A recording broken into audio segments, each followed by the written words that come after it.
educação e literatura pra vida.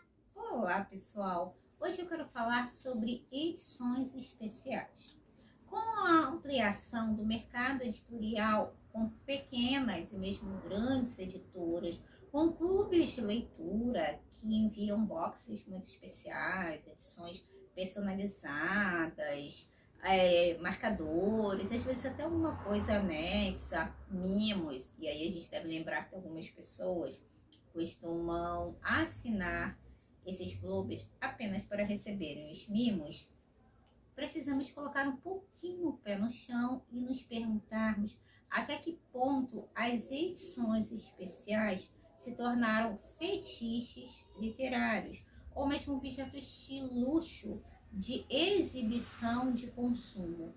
Eu falo isso porque, no meu caso, eu coleciono sim alguns autores. Autores como Machado de Assis, como Jane Austen, alguns autores ligados a livros não ficcionais, Cartas Drummond de Andrade, Cecília Meirelles, Fernando Pessoa, são alguns autores que eu gosto de ter mais de uma edição. Se eu encontrar outra edição do livro que seja interessante, que tenha um texto de apoio, uma fortuna crítica, alguma coisa interessante nesse aspecto. E lógico, todo mundo quer ter na estante uma edição bonita. Aqui eu tenho, por exemplo, esse aqui, se eu não me engano, é da Kozak Naif. Quando a Kozak ainda existia como editora, é esse mesmo. A Kozak às vezes faz uns trabalhos muito bonitos. Eu não vou dizer que eu gosto de todos. Alguns livros eu acho bem estranhos, eles têm uma estética muito abstrata, talvez surrealista demais para o meu gosto. Mas essa edição de David Copperfield é muito bonita. Eu li exatamente nessa edição, ela tem até algumas marcas. Ela não é de todo ruim, não. Tem uma diagramação boa, apesar de gordinho o livro, mas ele abre em 180 graus.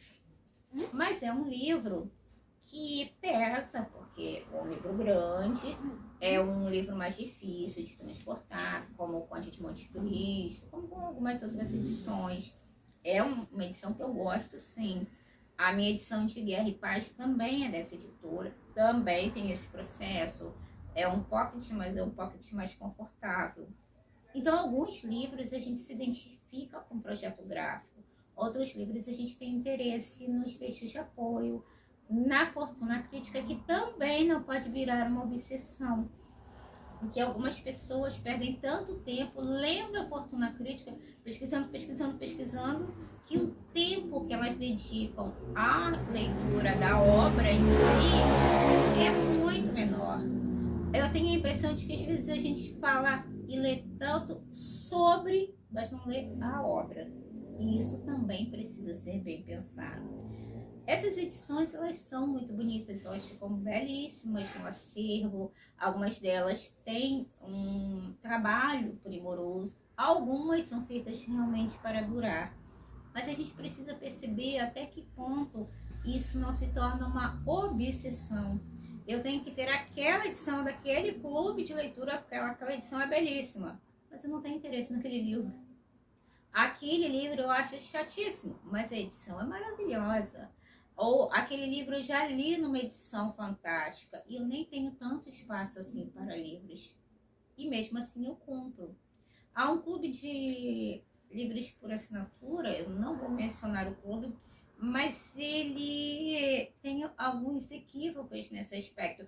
As edições são muito bonitas, mas algumas traduções são muito antigas. Não há traduções mais atualizadas em alguns casos. Não sei agora como estão determinados livros, mas em alguns casos a gente percebe que são traduções ainda do João do Rio, virada do século XIX para o século XX. Algumas traduções estão até em domínio público, então na internet é possível encontrar o texto.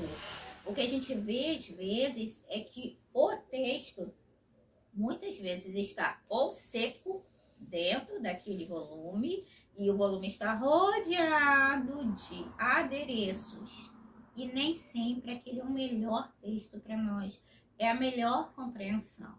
Existem também aquelas obras que são belíssimas, mas que a diagramação é minúscula para conter tudo. Eu estive numa livraria há pouco tempo e havia umas edições pockets populares de livros de literatura brasileira. Literatura do século XIX até o começo do século XX. Muitos brasileiros hoje em dia não têm muito conhecimento nem muito preparo para apreciar essas obras.